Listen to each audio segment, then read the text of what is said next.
കൃഷ്ണ ഗുരുവായൂരപ്പ, ഞാനിന്ന് നിങ്ങളോട് വീഡിയോയിലൂടെ പറയാൻ ഉദ്ദേശിക്കുന്നത് ഭക്തോത്തമനായ നമ്മുടെ മേൽപ്പത്തൂർ നാരായണ ഭട്ടതിരിപ്പാടിനെ പറ്റിയിട്ടാണ്.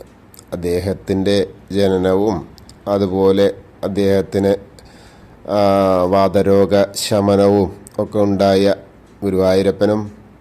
ഗുരുവായൂരപ്പനെ പറ്റി പറയുമ്പോൾ മേൽപ്പത്തൂരിനെ പറ്റിയിട്ട് പറയാതിരിക്കാൻ കഴിയില്ലല്ലോ. അപ്പോൾ അദ്ദേഹത്തിനെ പറ്റിയിട്ടുള്ളൊരു ചെറിയ ലഘു വിവരണമാണ് ഞാൻ നിങ്ങളിലേക്ക് എത്തിക്കുന്നത്.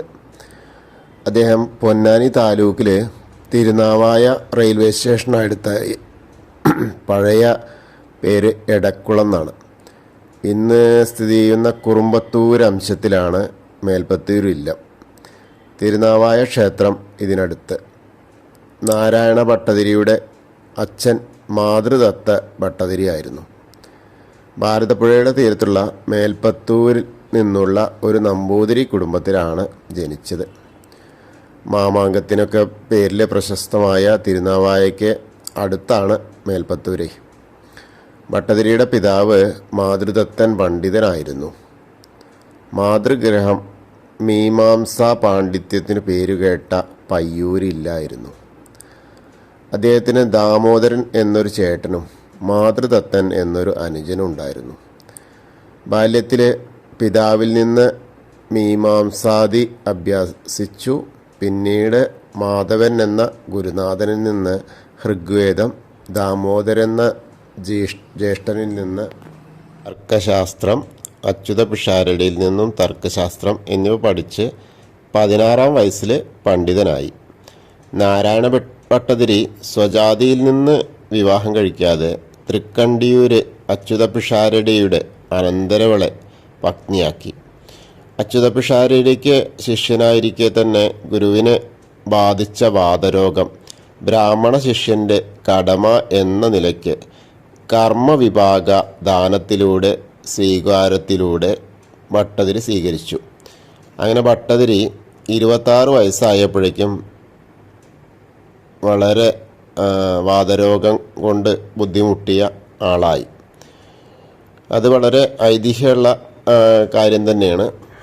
ചികിത്സയിലൂടെ മാറാതിരുന്നതിനാൽ നമ്മുടെ എഴുത്തച്ഛൻ അദ്ദേഹത്തോട് പറഞ്ഞു, മീൻ തൊട്ട് കൂട്ടിയാൽ ആ വാതരോഗം മാറുന്നു.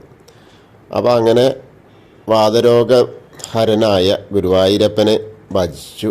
100 ദിവസത്തിനുള്ളിൽ 1036 ശ്ലോകങ്ങൾ ഉൾക്കൊള്ളുന്ന നാരായണീയ മഹാകാവ്യം രചിച്ച് രോഗത്തിൽ നിന്നും മുക്തി നേടി.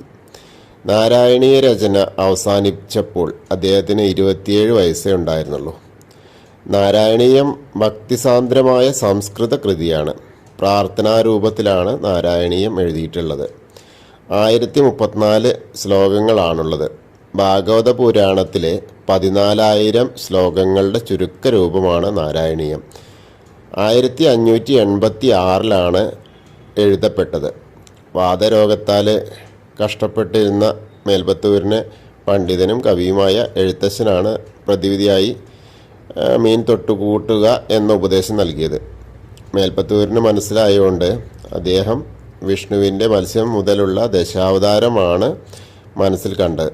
അവശനായ അദ്ദേഹം തൃക്കണ്ടിയൂരിൽ നിന്നും ഗുരുവായൂരിലെത്തി ഭജനം ഇരുന്നു. അവിടെ വെച്ചാണ് ഓരോ ദശകം വീതവും ദിവസവും ഉണ്ടാക്കി ചൊല്ലി നാരായണീയം പൂർത്തിയാക്കി ഭഗവാന് സമർപ്പിച്ചത്. അതോടെ അദ്ദേഹത്തിൻ്റെ വാതരോഗവും ശമിച്ചു എന്ന് വിശ്വസിക്കുന്നു. അങ്ങനെയാണ് നമ്മളിപ്പോൾ പറയുന്ന, അതായത് നരസിംഹാവതാരത്തിൻ്റെ എങ്ങനെയാണ് അതിനെപ്പറ്റി വർണ്ണിക്കേണ്ടത് എന്ന് അറിയാതിരുന്നപ്പോഴാണ് ആ നരസിംഹാവതാര രൂപം ഇന്നത്തെ ആ വലത് സൈഡിലുള്ള തൂണിൽ കാണിച്ചു കൊടുത്തു എന്ന് പറയുന്നത്. 86 വയസ്സുവരെ അദ്ദേഹം ആരോഗ്യ ദൃഢഗാത്രനായിട്ട് ജീവിച്ചിട്ടുണ്ട്. കൊച്ചിയിലും ചെമ്പകശ്ശേരി സാമൂതിരി രാജാക്കന്മാരുടെ ആസ്ഥാന പണ്ഡിതൻ കൂടിയായിരുന്നു ഇദ്ദേഹം. ഏറ്റവും പ്രധാനമായ ശാസ്ത്രീയ കൃതി പാണിനിയുടെ വ്യാകരണ സിദ്ധാന്തങ്ങൾ പ്രതിപാദിച്ച് ഏറ്റവും പ്രക്രിയാസർവവും ആണ്. മേൽപ്പത്തൂർ നാരായണീയത്തിൻ്റെ കർത്താവ് എന്ന നിലയിലാണ് കൂടുതൽ പ്രശസ്തൻ. നാരായണീയത്തിൻ്റെ രചനാവേദിയായിരുന്ന ഗുരുവായൂർ ക്ഷേത്രത്തിൽ ഇന്നും ആ കൃതി ആലപിക്കപ്പെടുന്നു. പൂർവമീമാംസ, ഉത്തരമീമാംസ, വ്യാകരണം എന്നിവയുടെ പണ്ഡിതനും വക്താവുമായിരുന്നു. അത്രയും പ്രശസ്തനായ, അത്രയും പ്രഗത്ഭനായ ഭക്തശിരോമണിയായ ആ നാരായണീയ രചയിതാവ് മേൽപ്പത്തൂർ ഭട്ടതിരിയെ നമ്മൾ ദിവസവും ഉച്ച പൂജാലങ്കാരത്തിൽ പറയുമ്പോൾ ദിവസവും വണങ്ങുന്നുണ്ട്. കാരണം ഭക്തരിലെ ഏറ്റവും പ്രധാന, ഭക്തരെ പരിപാലിക്കുന്ന, ഭക്തരുടെ തോഴനായ ഗുരുവായൂരപ്പൻ എപ്പോഴും കനിഞ്ഞരുളിയ ആ ഒരു എന്താ പറയുക, അതുകൊണ്ടാണല്ലോ എഴുതാൻ പറ്റിയാണ്. അപ്പോൾ അദ്ദേഹത്തെ നമുക്ക് സ്മരിക്കാം.